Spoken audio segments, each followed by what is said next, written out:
नमस्कार। मेरा नाम जय कुमार है और आज हम विरह के रूप एवं उसकी दशाएं देखेंगे।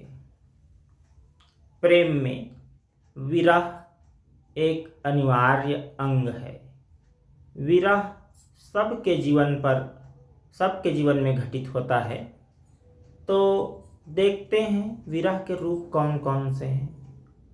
भारतीय समीक्षा शास्त्रियों ने, लक्षण ग्रंथ के रचयिताओं ने विरह के 4 रूप निर्धारित किए हैं और वे रूप हैं पूर्वराग, मान, प्रवास और शोक। चारों को समझते हैं। ये प्रतियोगी परीक्षाओं और हिंदी एमए में काम आता है। तो पूर्वराग क्या है? प्रेम का पहला चरण जो है वह पूर्वराग है। यानी राग माने प्रेम होने के पहले की। प्रेम तो हो रहा है लेकिन अभी स्वीकारोक्ति नहीं हुई है। नायक ने नायिका को कहा नहीं है और नायिका ने नायक के या प्रेम को स्वीकार नहीं किया है। पहले एक दूसरे को देखे हैं और दोनों के मन में प्रेम का भाव उत्पन्न हो रहा है लेकिन कह नहीं पा रहे हैं, अलग अलग रहे हैं। तो उस समय की स्थिति जो है वह पूर्व राग की स्थिति है, प्रेम के पहले चरण की। तो उसमें भी विरह का भाव आता है क्योंकि अलग अलग हो रहते हैं, बातचीत नहीं हो पाती, मुलाकात नहीं हो पाती। तो ये जो दशा है, यह जो रूप है वह पूर्व राग है। और दूसरा मान क्या है? बोलचाल के भाषा में हम कहें तो मुलाकात वगैरह हो जाने या बातचीत हो जाने या प्रेम का जो है इजहार वगैरह हो जाने या होते रहने के समय नाज नखरे दिखाना या भाव खाना किसी भी ओर से हो सकता है, नायक की ओर से या नायिका की ओर से। तो उस दशा को कहते हैं मान। कि रूठ गई नायिका, अब नायक के हृदय में विरह उत्पन्न हो रहा है, या नायक किसी कारण से रूठ गया तो नायिका के हृदय में विरह का भाव आ रहा है। ये जो है मान। और तीसरा रूप है प्रवास। तो प्रवास क्या है? प्रेम का जो स्वीकार हो जाने के बाद, प्रेम की स्वीकारोक्ति के उपरांत किसी न किसी कारण से हमें एक दूसरे से दूर जाना हो जाता है। कभी दूसरे प्रदेश चले गए, किसी काम से विदेश चले गए, दूसरे स्थान पर चले गए।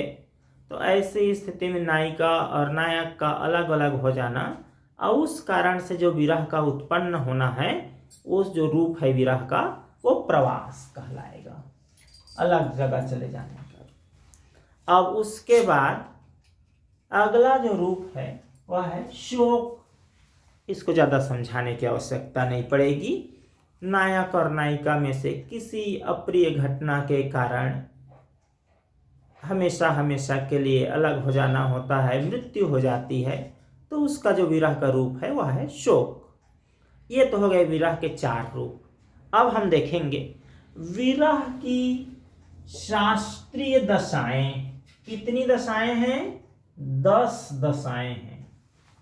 भारतीय समीक्षा शास्त्र में विरह की जो अवस्थाएं हैं उनको 10 अवस्थाओं में रखा गया।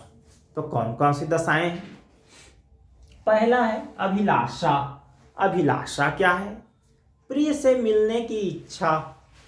इसी से अन्य दशाओं का जन्म होता है। ये जो दशा है आरंभिक दशा है कि मिलते प्रिय से ये। अब दूसरी जो दशा है वो दशा है चिंता। अब प्रिय से मिलने के उपायों की चिंता, मिलना हो पाएगा कि नहीं हो पाएगा, सफलता मिलेगी नहीं मिलेगी, आज जाऊंगा तो मुलाकात होगी कि नहीं, ये होगा कि नहीं, इसकी जो चिंता बनी रहती है वो जो विरह की दूसरी अवस्था है। और तीसरी अवस्था क्या है? स्मृति, यादें। प्रिय के मिलने आदि का 1-2 बार मिल लिए हैं कि बातचीत हो गई है, उसी की यादों में हम खोए हुए हैं और मिलना नहीं हो रहा है, तो यादों के सहारे ही हम कहना चाहिए विरह में रहें।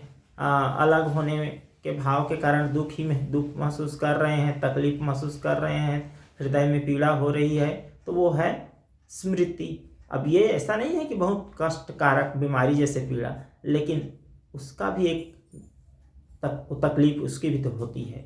आगे स्मृति के उपरांत विरह की एक कहना चाहिए दशा है गुण कथन। हम उनका गुणगान करेंगे कि अपने कोई मित्र मिल गए, किसी से हो गए, तो उनका गुणगान, अरे वो तो ऐसा है कि वो तो ऐसी है कि इस तरह से है। उनके जो गुणों का दोष हमको नहीं दिखेगा, जिनसे प्रेम होगा उनके दोष नहीं दिखेंगे हमको। कहते हैं कि जिसके आंगन में कहना चाहिए जो गुणवान व्यक्ति है वो तो गुणवान है ही, जिससे हमारा प्रेम हो जाता है उनका कहना चाहिए अवगुण भी गुण जैसा लगने लगता है, तो गुण कथन। अब उसके बाद उद्वेग। उद्वेग क्या है? प्रिय से हमारा मिलना नहीं हो पाता, बहुत दिक्कत हो जाती है, तो प्रिय से मिलने की जो व्याकुलता होती है, बेचैनी, तीव्र व्याकुलता, तेज बेचैनी, उसको कहते हैं उद्वेग। इसमें कुछ भी अच्छा नहीं लगता, खाना पीना वगैरह वगैरह, ये है उद्वेग। अब अगली अवस्था क्या है, अगली दशा क्या है? तो वो है प्रलाप। तब हमारे पास ऐसी स्थिति आ जाती है कि हम प्रलाप करने लगते हैं, विरह व्यथा में मानसिक संतुलन खो देते हैं, पागलों से बड़बड़ाना, रोना गाना, कई लोग रोने गाने में ही लग जाते हैं, अरे नहीं कैसे करें, पागलों के समान व्यवहार करने लगते हैं, तो वो है प्रलाप, विरह के कारण, प्रिय से अलग होने के कारण।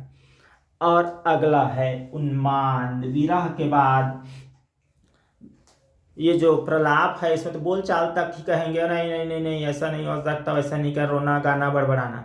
लेकिन उन्माद में आगे की स्थिति आती है कि हम कुछ करने लग जाते हैं, अज्ञानतापूर्ण कार्य करने लग जाते हैं, कुछ ऐसी हरकत करने लग जाते हैं जो हमारे लिए नुकसानदेह हो, तो ये है उन्माद विरह के कारण। और अगला है व्याधि। तो ये व्याधि यहाँ पर ना दिख रहा हो, यहाँ लिख देते हैं व्याधि। हम 7वें तक पढ़े थे, 8वां व्याधि। तो व्याधि क्या है? विरह के कारण हमारे शरीर में दुर्बलता आ जाती है। ऊपर देखे हैं कि कुछ भी अच्छा नहीं लगता, प्रलाप में खाने पीने का मन नहीं करता, उद्वेग में तो वैसे खाने पीने का मन नहीं करेगा, कुछ भी अच्छा नहीं लगेगा। तो उसके उपरांत जो है उसका एक परिणाम होता है कि शरीर जो है दुर्बल हो जाता है, शारीरिक दुर्बलता आ जाती है, तो यह है व्याधि। कुछ तकलीफें होने लगती है क्योंकि हम अपना ख्याल ही नहीं रख पाते विरह के कारण। अब उसके बाद की अगली अवस्था है 9वीं अवस्था, वो है जड़ता। जड़ता क्या है? हम विरह के कारण शारीरिक दुर्बलता वगैरह सब आ जाने के उपरांत बेहोशी की दशा में आ जाते हैं, करीब करीब मूर्छित जैसे हो जाते हैं। शरीर चलते भी रहता है तो दिमाग बेहोश हो जाता है, समझ ही नहीं आता कुछ, एकदम गिरते पड़ने जैसे हो जाते हैं, बेहोश ही हो जाते हैं। तो ये जो दशा है जड़ता की दशा है, इसको हमारे समीक्षकों ने जड़ता कहा। और अंतिम स्थिति है 10वीं अवस्था है, वो है मरण। विरह के कारण प्रिय या प्रियतमा दोनों में से किसी की मृत्यु हो जाए तो उसको कहेंगे मरण, मरण की दशा। तो ये है विरह की 10 शास्त्रीय दशाएं। तो बहुत बहुत धन्यवाद। और आपको वीडियो पसंद हो तो लाइक करें और चैनल को सब्सक्राइब अवश्य करें। यदि किसी प्रकार के हिंदी की वीडियो चाहिए तो कमेंट बॉक्स में लिखकर बताएं। आप सभी का बहुत बहुत धन्यवाद।